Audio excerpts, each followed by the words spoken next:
écouter le chancelier allemand Olaf Scholz. Merci à vous. Madame la Présidente, chers collègues, chers concitoyens, le 24 février 2022 marque un changement d'époque dans l'histoire de notre continent. Avec l'attaque de l'Ukraine, le président Poutine a déclenché une guerre pour une seule raison, s'en prendre à la liberté de l'Ukraine qui est contraire au régime. C'est contraire aux droits humains, au droit international, c'est injustifiable.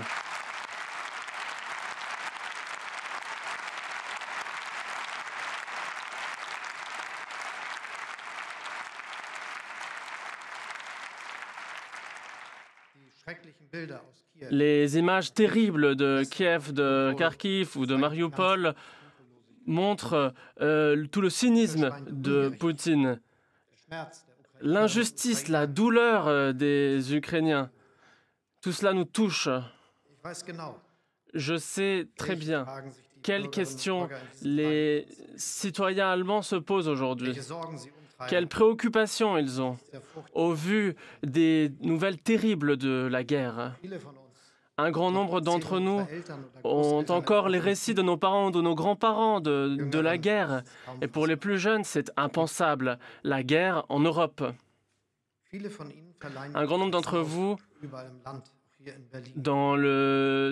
en Allemagne, voient que nous avons affaire à un changement d'époque. Et ça signifie que le monde d'après ne sera plus le même.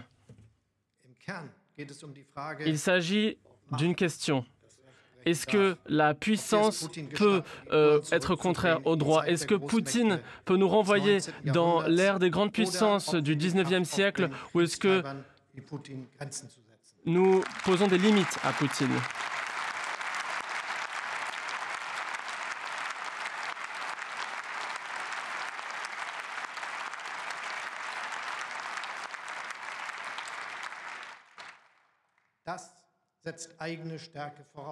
Et il faut faire preuve de force. Oui, nous défendrons nos libertés, notre démocratie, notre prospérité. Chère Présidente, je vous remercie d'avoir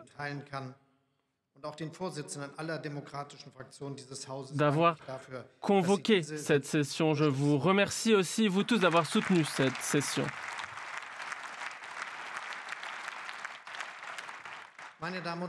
Mesdames et messieurs, avec l'attaque de l'Ukraine, Poutine cherche s'en prendre à un État indépendant et l'effacer de la carte, mais il s'en prend aussi à l'architecture de la sécurité européenne depuis l'acte d'Helsinki, qui existait depuis 50 ans.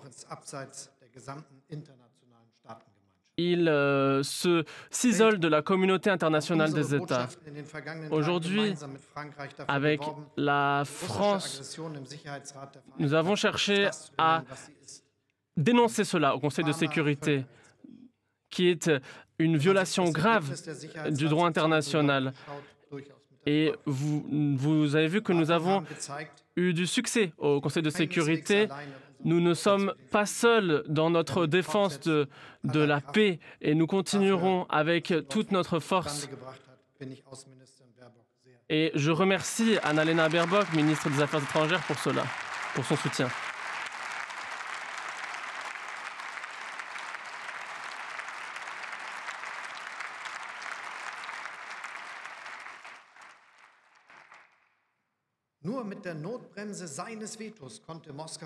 Et Moscou n'a pu éviter cette résolution qu'avec son droit de veto.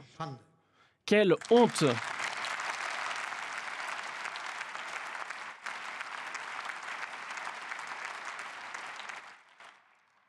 Le président Poutine parle de sécurité indivisible, en effet, mais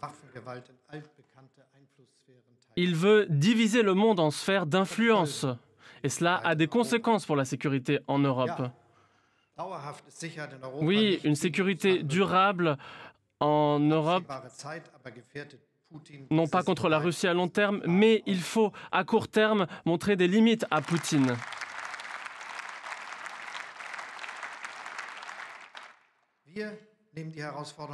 Nous relevons ce défi de manière résolue et pragmatique. Nous avons une tâche. Tout d'abord, nous devons soutenir l'Ukraine dans cette situation. Et ces dernières semaines et ces derniers mois et années, l'Ukraine a souffert. Mais nous arrivons à une nouvelle époque avec l'attaque à Kiev, à Kharkiv, à Mariupol, Odessa. Les populations défendent non pas simplement leur patrie, mais pour la liberté et la démocratie, pour des valeurs que nous partageons.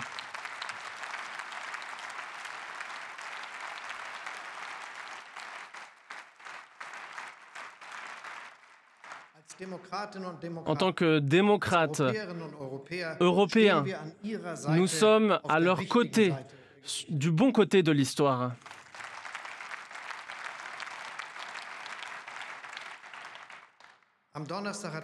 Jeudi, le président Poutine a attaqué l'Ukraine et il a créé une nouvelle réalité. Il faut apporter une réponse claire et nous l'avons donnée. Comme vous le savez, hier, nous avons décidé que l'Allemagne livrerait des armes à l'Ukraine pour se défendre.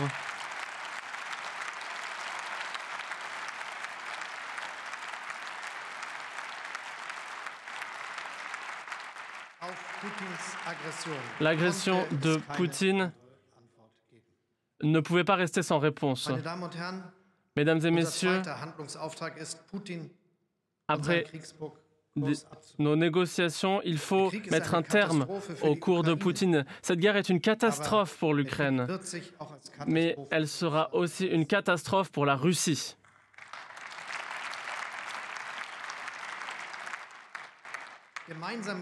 Ensemble avec l'UE, les chefs d'État et de gouvernement, nous avons adopté des sanctions sans précédent. Nous isolons les banques et les entreprises russes du financement. Nous empêchons l'exportation de technologies de pointe vers la Russie. Nous nous en prenons aux oligarques russes dans l'Union européenne. Nous imposons des sanctions contre Poutine et ses proches et restreignons l'octroi de visas.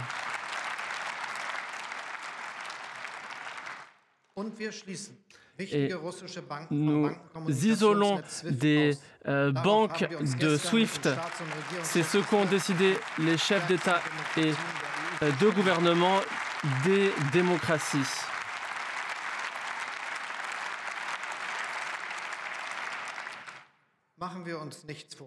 Mais ne nous faisons pas d'illusions. Poutine ne va pas changer sa trajectoire du jour au lendemain. Pourtant, très rapidement, les dirigeants russes vont voir le prix qu'ils auront à payer. Ces dernières semaines, les bourses russes se sont effondrées. Cela montre que nos sanctions marchent et nous préparons d'autres sanctions.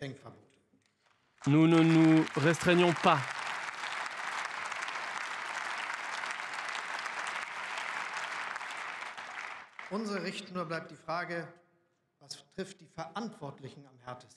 Qu'est-ce qui peut toucher le plus les responsables? C'est ça le plus important, et non pas le peuple russe.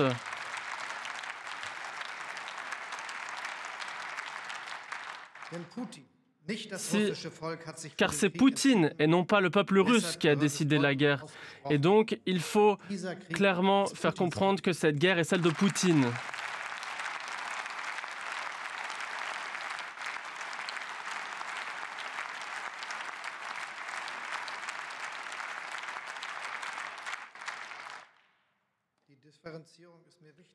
Et cette différence est importante, car la réconciliation entre les Allemands et les Russes après la Seconde Guerre mondiale est un chapitre important de notre histoire commune.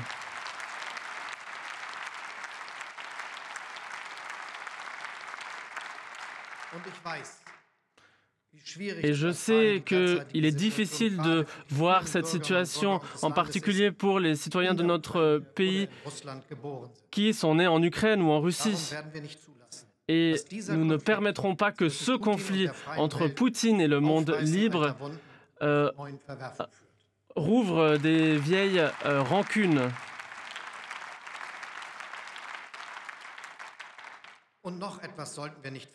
Et n'oublions pas une chose, dans de nombreuses villes russes, des citoyens ont manifesté contre la guerre de Poutine. Ils ont encouru des sanctions et des emprisonnements. Ça demande beaucoup de courage.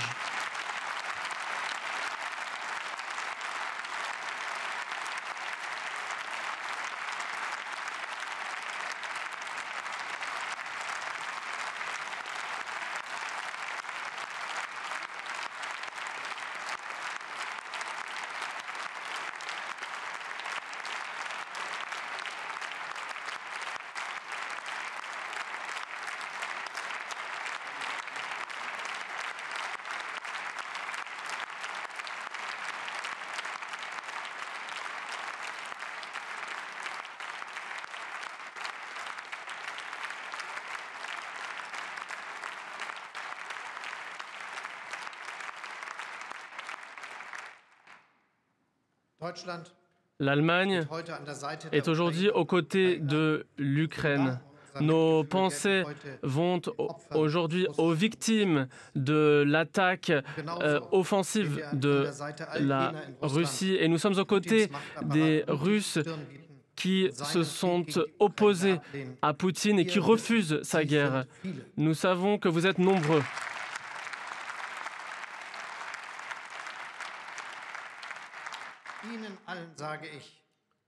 Je vous dis, n'abandonnez pas. Je suis sûr que la liberté, la tolérance et les droits humains s'imposeront aussi en Russie.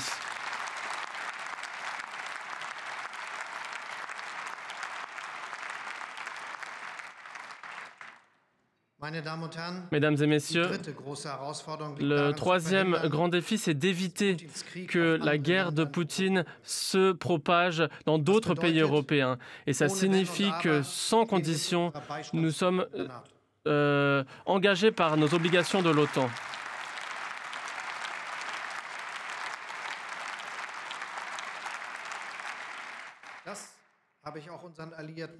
Je l'ai rappelé à nos alliés d'Europe de l'Est et centrale qui se préoccupent pour leur sécurité. Le président Poutine ne doit pas sous-estimer notre solidarité. Nous défendrons chaque mètre carré de notre alliance.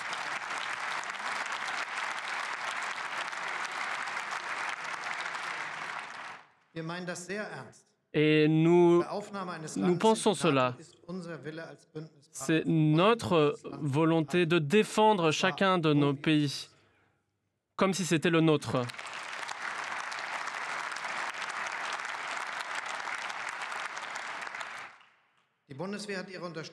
L'armée allemande a étendu son soutien aux partenaires à l'Est.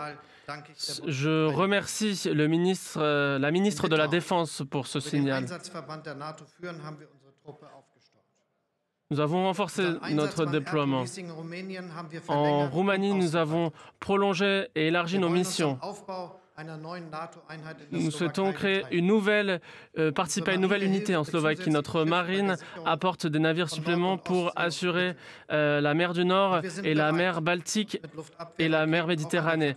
Et nous sommes prêts à participer aux défenses antimissiles.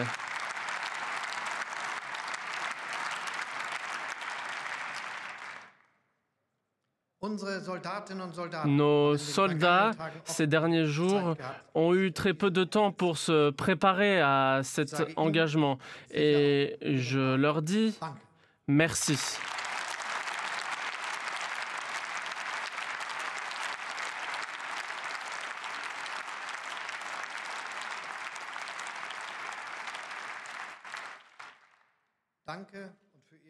Je vous remercie pour votre service important en ces jours. Mesdames et messieurs, au vu de ce changement d'époque que signifie l'agression de Poutine, nous devons assurer la sécurité de l'Europe et nous ferons cela dans les mesures nécessaires. L'Allemagne contribuent de manière solidaire à cela. Et cela doit être clair.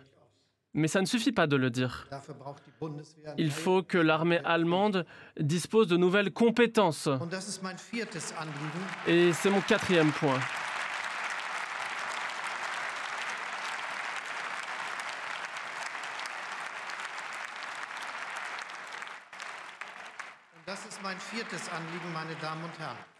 C'est mon 4e point. La lecture de l'histoire de Poutine, si on l'a entendu, ou si on lui a parlé comme moi pendant des heures à Poutine, il n'y a plus de doute à avoir. Poutine souhaite reconstruire un empire russe. Il souhaite changer la situation en Europe selon sa représentation et il n'a pas peur de la violence militaire. Nous le voyons aujourd'hui en Ukraine. Nous devons nous demander quelles compétences sont à disposition de la Russie de Poutine et de quelles compétences, de quelles capacités avons-nous besoin pour faire face à cette capacité.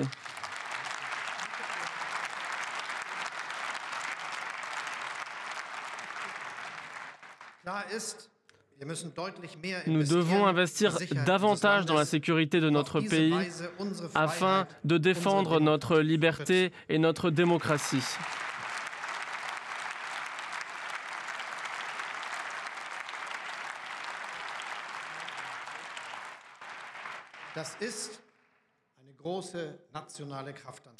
Cela demande beaucoup d'efforts nationaux. Il faut une armée qui soit moderne, qui puisse nous protéger de manière fiable. Lors de la conférence de sécurité de Munich, il y a une semaine, j'ai dit qu'il faut des avions qui volent, des navires qui naviguent et des soldats qui soient en capacité d'agir. Voilà notre objectif. Et ça semble à portée ça semble faisable pour un pays de notre taille.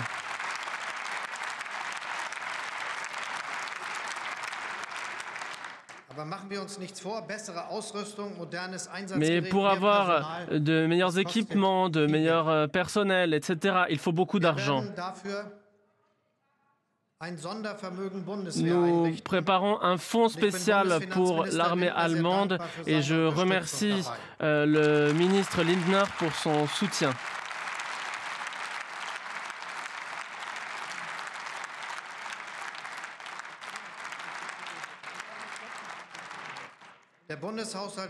Le budget aura 100 milliards de plus pour l'armée, pour les investissements nécessaires dans les équipements.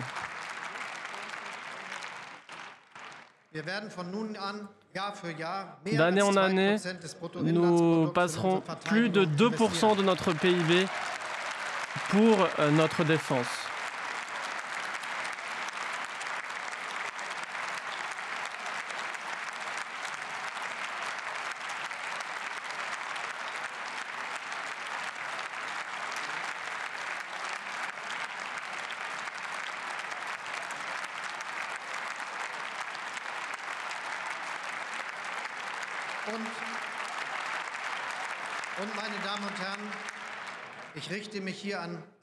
Et je m'adresse ici à toutes les fractions du Bundestag. Nous devons ancrer ce fonds spécial dans notre Constitution. J'aimerais ajouter une chose. Cet objectif, il n'est posé pas simplement parce que nous avons nos obligations avec nos alliés d'augmenter à 2% ces investissements, mais nous le faisons aussi pour nous, pour notre sécurité.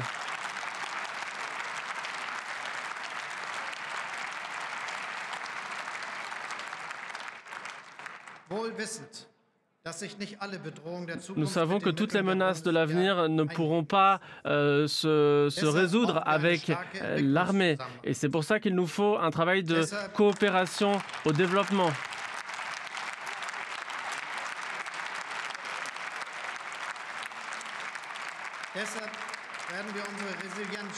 Nous renforcerons notre résilience, par exemple face aux cyberattaques, aux campagnes de désinformation, aux attaques sur nos infrastructures critiques et de communication. Et nous serons au niveau du point de vue technologique. Il est important que nous ayons la première génération d'avions de chasse et de chars, que nous achetions avec nos partenaires européens, en particulier avec la France, que nous les construisons en Europe.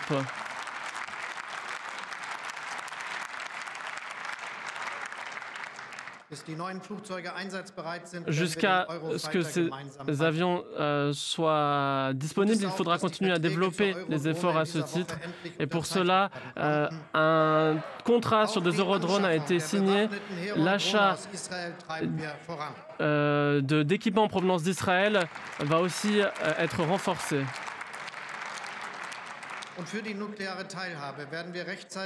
Et nous remplacerons les Tornado Jets. L'Eurofighter doit être capable, doit être technologique. Et enfin, mesdames et messieurs, nous devons faire davantage pour assurer notre approvisionnement en énergie. Une mesure importante a été prise ou proposée par le gouvernement. Nous diversifierons nos sources d'énergie.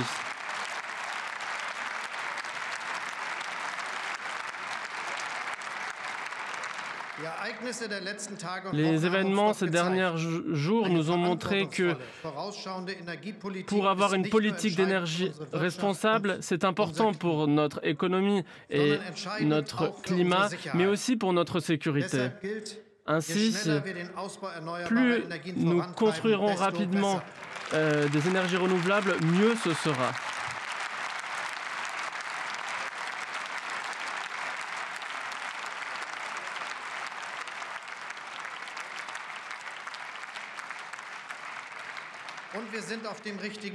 Et nous sommes sur la bonne voie. En tant que pays industrialisé, jusqu'à 2040, nous souhaitons devenir une économie décarbonée.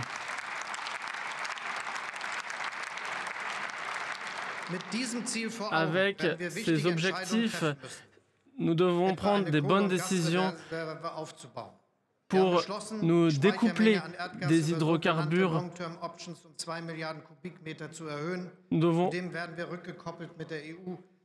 être rattachés à l'Europe aussi pour importer du gaz d'autres points de la planète. Nous avons créé des terminaux GNL. Nous devons les construire rapidement.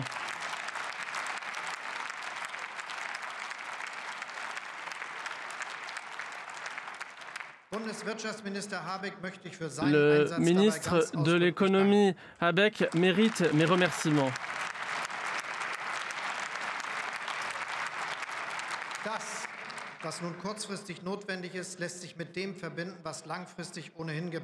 Il faut que nous réussissions à transformer notre système pour que l'on ait des terminaux GNL qui puissent à l'avenir recevoir de l'hydrogène propre, être converti donc.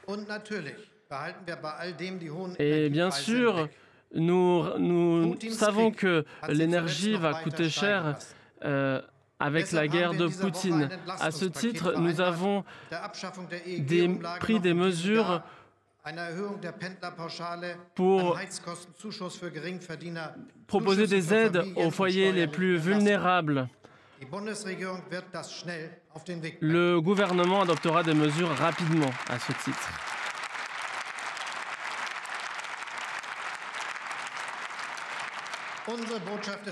Notre message est clair. Nous n'oublions pas les citoyens et les entreprises. Mesdames et messieurs, ce changement d'époque ne concerne pas simplement notre pays, mais l'Europe dans son ensemble. Et c'est là qu'il y a un risque, mais aussi une opportunité. Le risque, c'est de défendre la souveraineté de l'Europe de manière durable. L'opportunité, c'est notre unité grâce à nos sanctions que nous avons adoptées. Pour l'Allemagne et pour les pays de l'UE, ça signifie pas simplement de chercher à tirer des bénéfices de Bruxelles, mais de se demander quel est le meilleur pour l'ensemble de l'UE.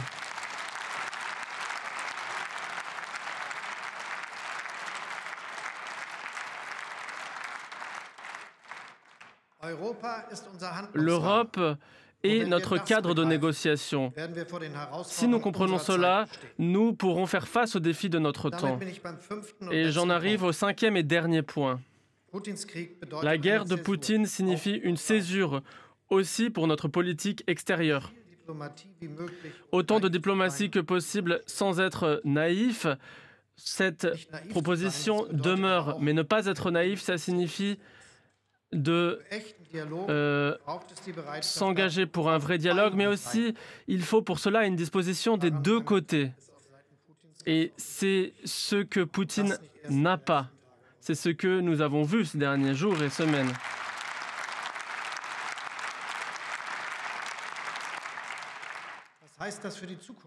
Pour l'avenir, ça signifie que nous ne refuserons pas de discuter avec la Russie, même dans cette situation extrême.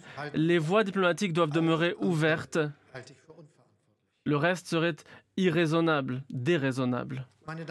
Mesdames et messieurs, nous savons cependant ce que nous défendons au vu de notre propre histoire pour la paix en Europe.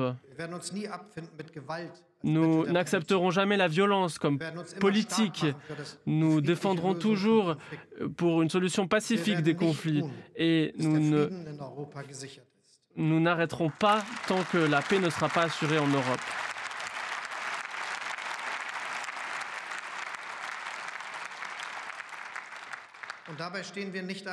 Et nous ne sommes pas seuls. Avec nos amis et partenaires en Europe et dans le monde, notre plus grande force, ce sont nos alliances. Et c'est grâce à elles que notre pays vit depuis 30 ans dans la paix et la prospérité avec ses voisins. Depuis plus longtemps même. Si depuis 30 ans, nous devons défendre l'Union européenne, l'OTAN, nos relations avec nos partenaires dans le monde. J'ai confiance, nous y arriverons, car jamais avons-nous été aussi unis et déterminés.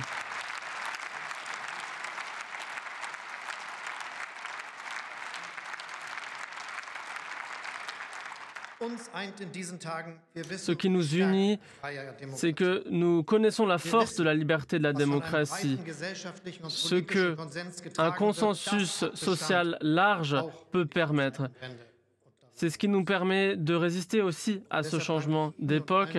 Et je vous remercie toutes les fractions de ce Bundestag qui ont condamné l'agression russe, qui est une agression sur un pays indépendant injustifiable, sur l'ordre de paix en Europe et dans le monde. Cette proposition de décision aujourd'hui le rappelle clairement. Je vous demande d'envoyer des signaux face à la guerre de Poutine et de vous engager pour la paix ici et ailleurs. Et je remercie ceux qui, avec nous, se sont engagés pour une Europe paisible et juste. Nous la défendrons.